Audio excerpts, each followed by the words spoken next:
नमस्कार, NDTV MPCG prime में स्वागत है आपका। मैं हूं अमृत तिवारी। छत्तीसगढ़ के पूर्व मंत्री और कांग्रेस नेता कवासी लखमा पर एसीबी और ईओडब्ल्यू का शिकंजा कसता जा रहा है। एसीबी और ईओडब्ल्यू की टीम ने रायपुर, जगदलपुर, सुकमा और दंतेवाड़ा समेत कई जगहों पर छापेमारी की। यह छापेमारी उन लोगों के यहां थी जो कवासी लखमा के करीबी माने जाते हैं। देखिए खास रिपोर्ट।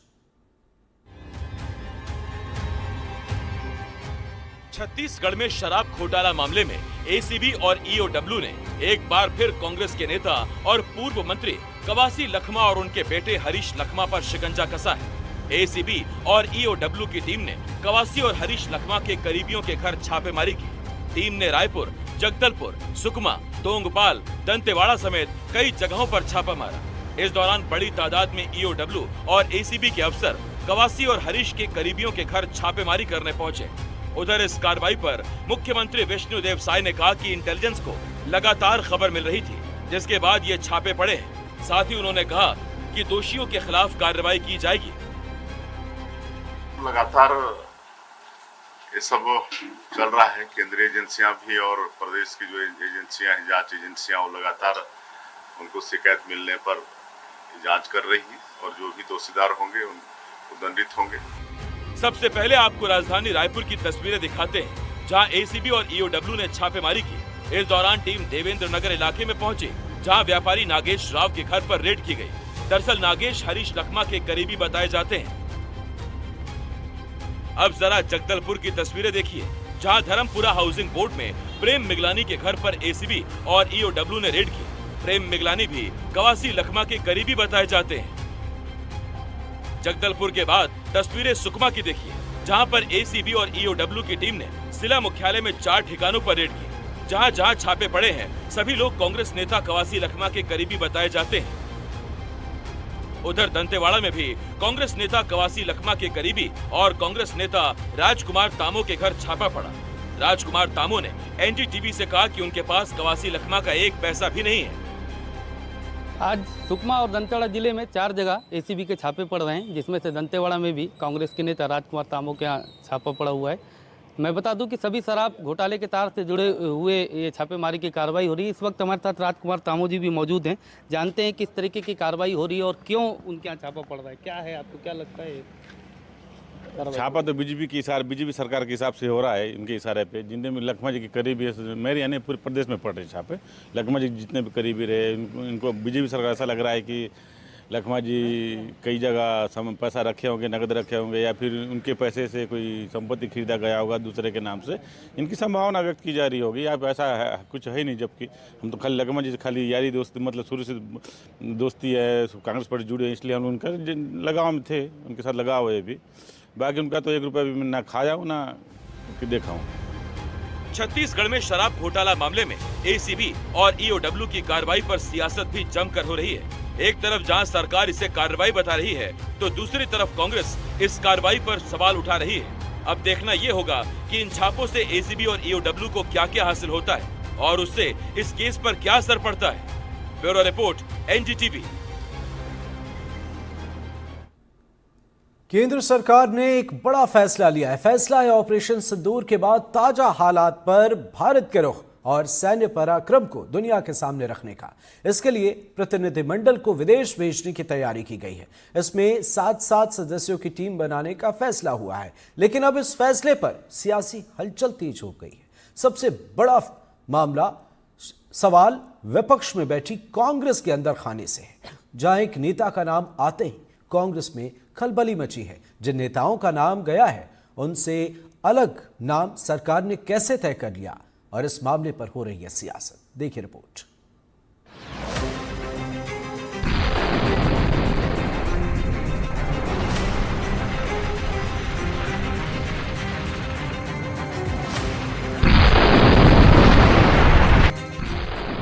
दुनिया ने पहले भारत की सेना का दमखम और पराक्रम देखा। अब देश की एकजुटता को देखने की बारी है। पक्ष विपक्ष मिलकर पाकिस्तान को धोएंगे। दुनिया भर में उसकी करतूतों की पोल खोलेंगे। 7 टीमें तैयार हैं। सभी टीमों के लीडर तैयार हैं। ये 7 टीमें 7 समंदर पार ऑपरेशन सिंदूर की रियल रिपोर्ट देंगे। अलग अलग देशों में जाएंगे, यूएन में भी भारत का पक्ष रखेंगे। As I mentioned, it's a very great honor. As a citizen, being called upon to serve the nation at a time of crisis is a matter of a duty for all of us. At the same time, for me, it is an honor that I've been asked to lead the delegation, and I look forward very much to playing my part. जहाँ कहीं भी government हमको भिजा रही है, क्योंकि ये government of India की तरफ से है, इसमें तो कोई पार्टी एफिलिएशन नहीं होगा, न रहना चाहिए। तो जो देश का देश के हित में, जो देश में जो मुल्क में पाकिस्तान और उनके स्पॉन्सर्ड टेररिस्ट की तरफ से जो हमारे मुल्क में आतंकवादी वाक़यात हो रहे हैं, तो ज़ाहिर है उस पर हम तमाम को जाकर उनको बताना पड़ेगा। सवाल देश का है तो एकजुटता के ये अद्भुत स्वर यकीनन देश के लिए सुखद है, देशवासियों के लिए नायाब है। लेकिन ऐसे वक्त में कांग्रेस के media incharge Jairam Ramesh social media पर एक पोस्ट डालते हैं। जयराम रमेश लिखते हैं कि कल सुबह संसदीय कार्य मंत्री किरण रिजिजू ने कांग्रेस अध्यक्ष और लोकसभा में विपक्ष के नेता से बात की थी। उन्होंने कांग्रेस से कहा था कि टेररिज्म पर भारत का पक्ष रखने के लिए विदेश जाने वाली टीम के लिए 4 सांसदों के नाम दें। कल ही दोपहर में लोकसभा में विपक्ष के नेता ने कांग्रेस की ओर से ये 4 नाम दिए थे। आनंद शर्मा, पूर्व केंद्रीय मंत्री, लोकसभा में कांग्रेस के deputy leader Gaurav Gogoi, doctor Syed Nasir Hussain, Rajya Sabha सांसद और लोकसभा सांसद राजा बरार। अपने इस पोस्ट में जयराम ने और कुछ नहीं कहा, लेकिन सीधा संदेश दे दिया कि कहीं न कहीं कांग्रेस सरकार को भेजे गए 4 नेताओं के नाम की जगह थरूर को चुनने पर सहज नहीं है। कांग्रेस कह सकती है कि उससे लिस्ट मांगी गई तो उसकी लिस्ट को तवज्जो मिलनी चाहिए थी। वहीं बीजेपी आईटी सेल के प्रमुख अमित मालवीय कांग्रेस की चॉइस पर गंभीर सवाल उठा रहे हैं। भारत का प्रतिनिधित्व करने वाले प्रतिनिधि मंडल में सैयद नासिर हुसैन को शामिल करना वाकई चौंकाने वाला है। राज्यसभा सांसद के चुनाव में उनकी जीत के बाद जश्न मनाते हुए विधानसभा में उनके समर्थकों ने पाकिस्तान जिंदाबाद के नारे लगाए थे। वहीं गोगोई की चॉइस पर असम के मुख्यमंत्री हिमंता बिस्वा शर्मा एक्स पर पोस्ट कर कहते हैं, सूची में नामित सांसदों में से एक ने पाकिस्तान में अपने लंबे समय तक रहने से इनकार नहीं किया है। मामला विदेश में देश की छवि और हमारे आतंकवाद के खिलाफ भारत के स्टैंड को दमदारी से रखने का है, पाकिस्तान को एक्सपोज करने का है। लिहाजा बीजेपी मुखर होकर बोल रही है, पाकिस्तान आतंकवाद की फैक्ट्री है। ये दुनिया के देशों को समझाने के लिए डेलीगेशन जा रहा है। शशि थरूर जी उस डेलीगेशन में सम्मिलित हैं। कांग्रेस को राजनीति नहीं करनी चाहिए ऐसे मामलों में। ये राजनीति करने का विषय नहीं है, ये बड़प्पन है कि भारत की सरकार सभी पार्टियों से कुछ लोगों को समाहित कर रही है। अगर इस तरह की छोटी बात वो करेंगे तो देश की जनता उनका संज्ञान लेगी। शायद बेहतर यही है कि ये काम सधे हुए तरीके से किया जाए।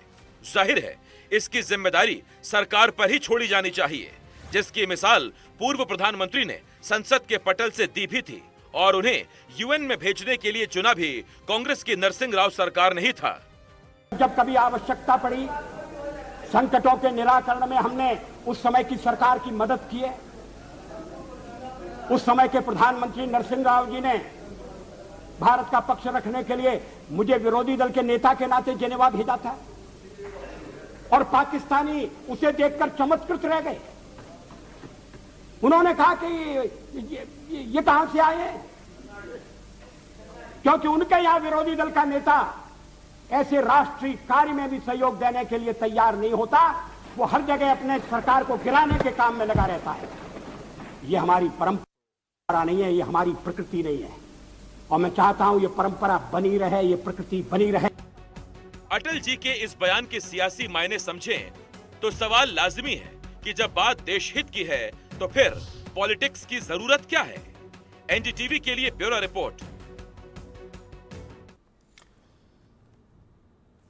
आइए अब आपको बताते हैं कि वो कौन कौन से नेता हैं जो इस प्रतिनिधिमंडल का हिस्सा होंगे। इसमें कांग्रेस के नेता शशि थरूर, बीजेपी से रविशंकर प्रसाद और बैजयंत पांडा, जेडीयू से संजय कुमार झा, डीएमके से के कनिमोझी, एनसीपी सांसद सुप्रिया सुले और शिवसेना से श्रीकांत शिंदे डेलीगेशन का हिस्सा होंगे।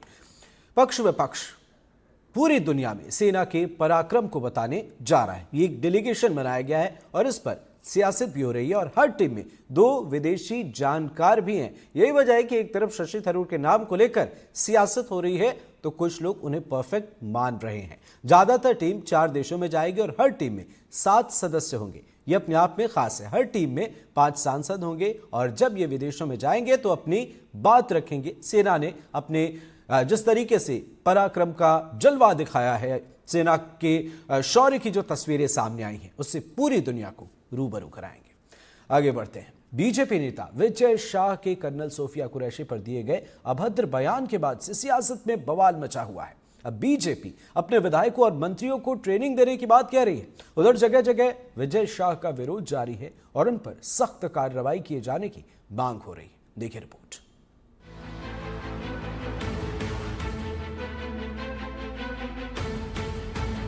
बीजेपी नेता विजय शाह ने कर्नल सोफिया कुरैशी पर अभद्र टिप्पणी की तो पूरे देश ने विजय शाह का विरोध किया। इस बीच मामला कोर्ट तक भी पहुंचा और जनता की अदालत में भी। बयान से विजय शाह की किरकिरी तो हुई, बीजेपी को भी जगह जगह सफाई देनी पड़ी। इसके बाद आया डिप्टी सीएम जगदीश देवड़ा का बयान। हालांकि देवड़ा ने कहा कि उनके बयान को गलत तरीके से पेश किया गया। पहले विजय शाह और फिर जगदीश देवड़ा के बयानों से हुए बवाल से सीख लेते हुए अब एमपी बीजेपी ने तय किया है कि वो अपने मंत्रियों और विधायकों को ट्रेनिंग देगी। हमारे एक तय पद्धति है, पहले सदस्यता होती है, संगठन पर्व होता है, उसके बाद चुनाव होते हैं, चुनाव के बाद समितियां गठित होती हैं बूथ स्तर तक की, और उसके बाद प्रशिक्षण में हम जाते हैं। तो ये कोई अलग नहीं है। प्रशिक्षण कार्यक्रम भारतीय जनता पार्टी का केंद्र से लेकर बूथ तक सदैव चलने वाला अभियान है, वो इस वर्ष भी होगा। बीजेपी को ट्रेनिंग की जरूरत महसूस हो रही है तो दूसरी तरफ कांग्रेस इस पर भी हमलावर है। देखिए, भाजपा सिखाती है तभी तो मंत्री बोल रहे हैं। क्या इन 33 साल के जीते हुए मंत्रियों को नहीं सिखाया? इनको सीधे तौर पे ट्रेनिंग दी गई है कि घृणा की बात बोलो, नफरत की बात बोलो और जोर से बोलो और बार बार बोलने का काम करो। यही काम बीजेपी के मंत्री कर रहे हैं। यानी विजय शाह पर सियासत थमने का नाम नहीं ले रही। एक तरफ कांग्रेस के हमले हैं तो दूसरी तरफ पार्टी के नेता किसी न किसी तरह से विजय शाह को या तो बचाने की कोशिश कर रहे हैं या फिर खुद इस सवाल से बचने की कोशिश कर रहे हैं। 2 दिन पहले मंत्री प्रतिमा बागरी ने कहा था कि विजय शाह की मंशा अपमानित करने की नहीं थी। विजय शाह के बयान को गलत ढंग से पेश किया गया तो वहीं बीजेपी नेता उषा ठाकुर ने इसे जबान का फिसलना बता दिया।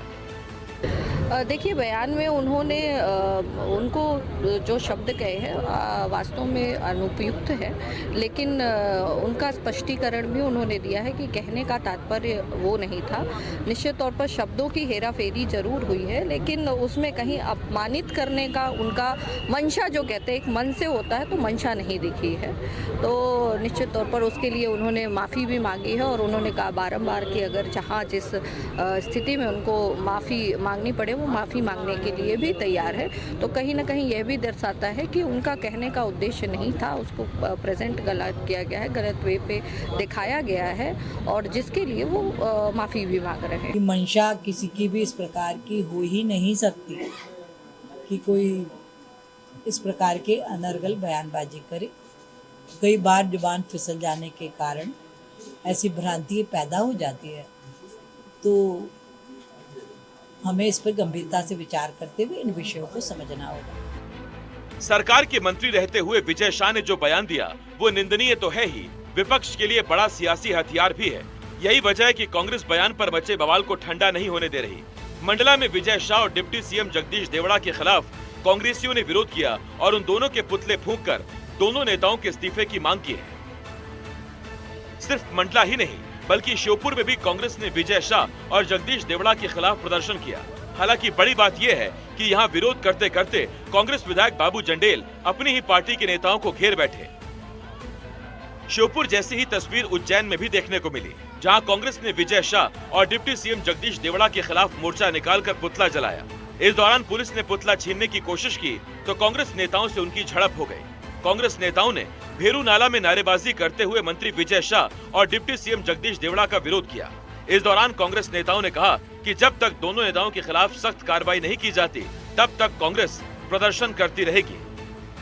अब देखना यह है कि ये मामला कहां जाकर थमता है। Bureau report, NDTV. Jammu Kashmir के पहलगाम में आतंकियों ने 26 बेकसूरों की जान ले ली तो जवान भारतीय सेना ने पाकिस्तान में मौजूद आतंकी ठिकानों पर कहर बरपा दिया। नाम दिया गया ऑपरेशन सिंदूर। ऑपरेशन सिंदूर की सफलता के बाद से मध्य प्रदेश और छत्तीसगढ़ में जगह जगह सेना को सलाम किया जा रहा है। देखिए खास रिपोर्ट।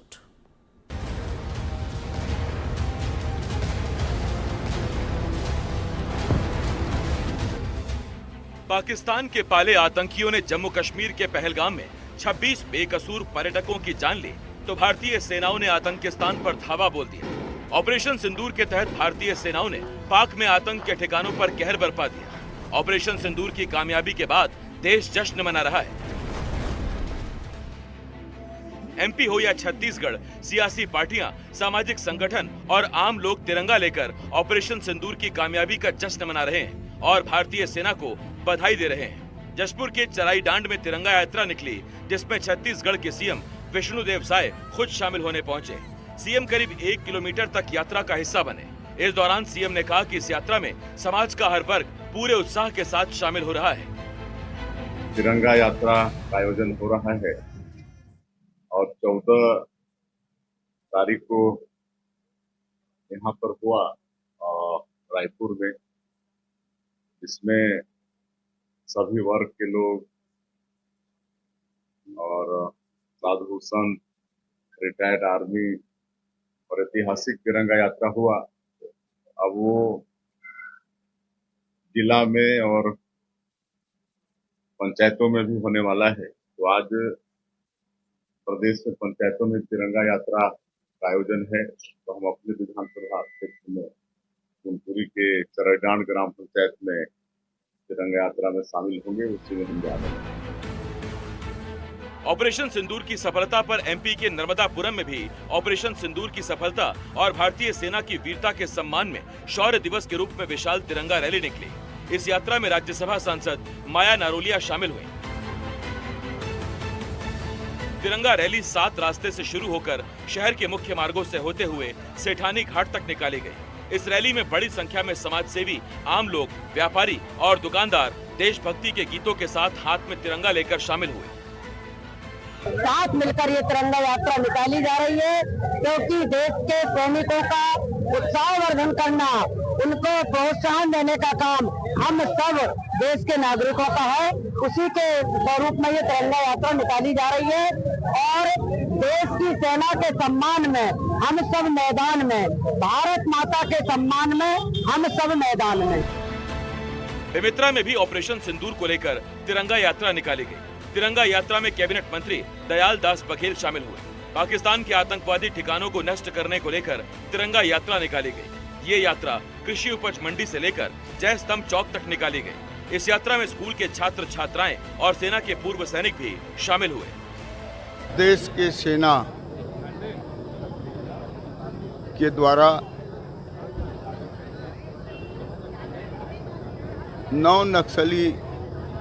9 आतंकियों के ठिकाने को 23 मिनट में ही ध्वस्त किए और इन जवानों के सम्मान के लिए आज ये तिरंगा यात्रा का आयोजन किया गया है और पूरा देश में तिरंगा यात्रा, यहाँ तक के पंचायत स्तर में भी तिरंगा यात्रा निकाला गया है उन जवानों के सम्मान के लिए। मैं तो देश के सभी जवानों को, सेना को मैं सैल्यूट करता हूँ। धमतरी में भी भारतीय सेना के सम्मान में तिरंगा यात्रा निकाली गई। ये यात्रा रुद्री चौक से शुरू होकर पुलिस परेड ग्राउंड पर खत्म हुई। तिरंगा यात्रा में कलेक्टर, एसपी, स्कूल कॉलेज के छात्र शामिल हुए। तिरंगा हाथों में लिए लोगों ने नारेबाजी की और शहीद हुए जवानों को श्रद्धांजलि दी। इस दौरान पहलगाम में हुए हमले की निंदा की गई। हमारे सभी ग्राम पंचायतों में, सभी नगर पंचायतों में तिरंगा यात्रा निकाली गई। स्पेशली ऑपरेशन जो सिंदूर है उसकी गौरव को पूरा गाँव-गाँव तक लोगों तक पहुंचाने के लिए उसमें जो लोग हमारे जो आर्म फोर्सेस की है उसकी बराबरी को तो गाँव-गाँव तक लोगों तक पहुंचाने के लिए हम लोग निकाले हैं। इसमें सभी हमारे जनप्रतिनिधि, हमारे सभी आर्म फोर्सेस के और पुराने हमारे जो भूतपूर्व सैनिक हैं, हमारे कर्मचारी, अधिकारी, हमारे पुलिस के सभी स्टाफ सभी शामिल रहे और जिला स्तरीय कार्यक्रम किया गया यहाँ पे रुद्री में एक तिरंगा यात्रा निकाली गई और हमारी जो आर्म फोर्सेस है उनकी जो स्पेशली उनकी वीरगाथा या उनकी शहादत है वो हमेशा लोगों तक दूर दूर तक पहुँचे, इसी के लिए ये तिरंगा यात्रा किया गया। इसी तरह की तस्वीरें सूरजपुर से भी सामने आई, जहां तिरंगा यात्रा निकालकर लोगों को ऑपरेशन सिंदूर की जानकारी दी गई। जिला मुख्यालय के पुराने गेस्ट हाउस से कलेक्टर ऑफिस तक की तिरंगा यात्रा निकाली गई। इस दौरान सेना के सम्मान में निकली यात्रा के दौरान बारिश ने खलल भी डाला, लेकिन लोगों का जोश कम नहीं हुआ। लगातार सेना जिंदाबाद, हिंदुस्तान जिंदाबाद के नारे लगते रहे। इस यात्रा में प्रेम नगर विधायक भूलन सिंह मरावी, कलेक्टर, एसपी और पुलिस के जवानों के साथ स्कूली छात्र छात्राएं, सेना के पूर्व जवान और आम लोग बड़ी तादाद में शामिल हुए। एमपी के मऊगंज में भी सेना के सम्मान में तिरंगा यात्रा निकाली गई। विधायक प्रदीप पटेल ने यात्रा का नेतृत्व किया। यात्रा के समापन पर राष्ट्रगान गाया गया और शहीदों को श्रद्धांजलि दी गई। विधायक ने कहा कि मऊगंज की जनता इस गौरवपूर्ण पल में पूरी तरह सेना के साथ है।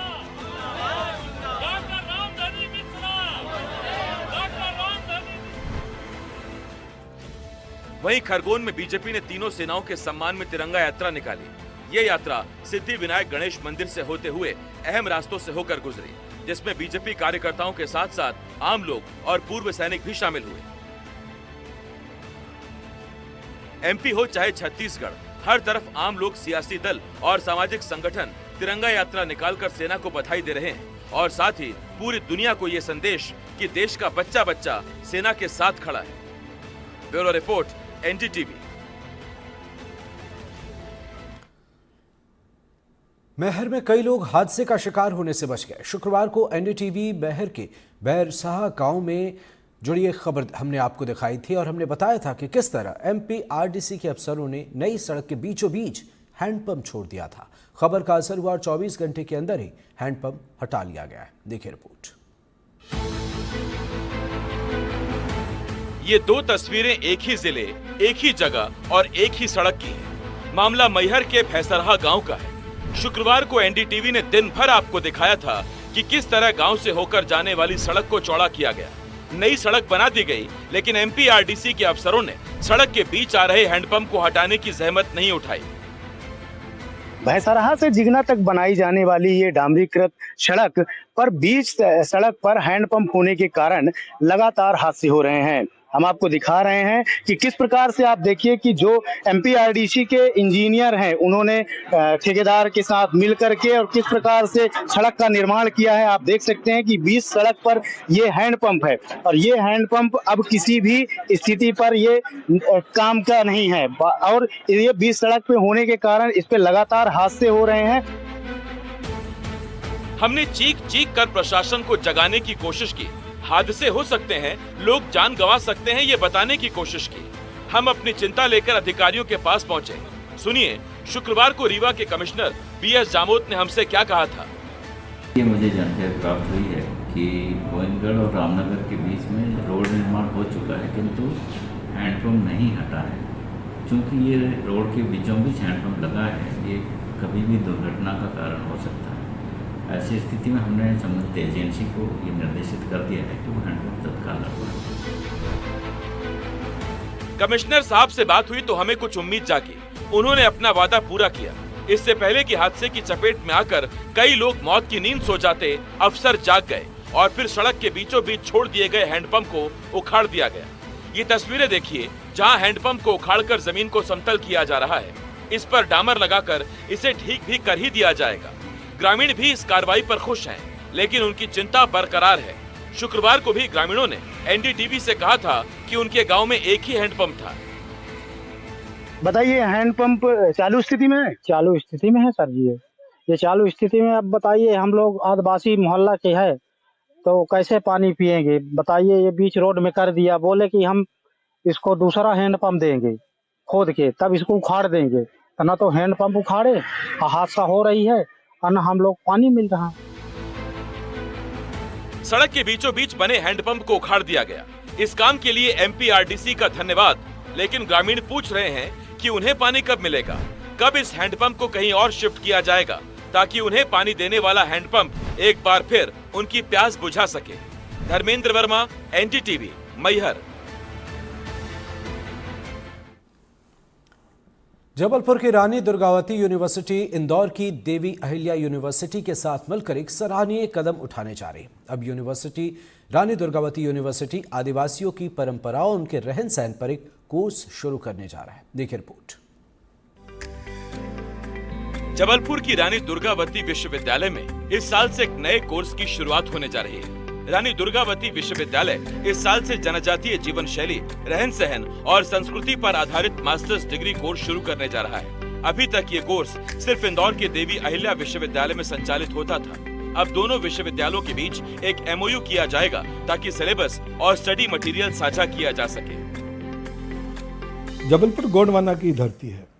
बहुत सारे आदिवासी और जो जनजाति हैं वो यहाँ पर विकसित हुए हैं, पुष्पित पल्लवित हुए हैं। पर समय के साथ ऐसा लगने लगा था कि अब ये जो जनजातियाँ हैं इनके लिए अध्ययन के केंद्र की आवश्यकता है।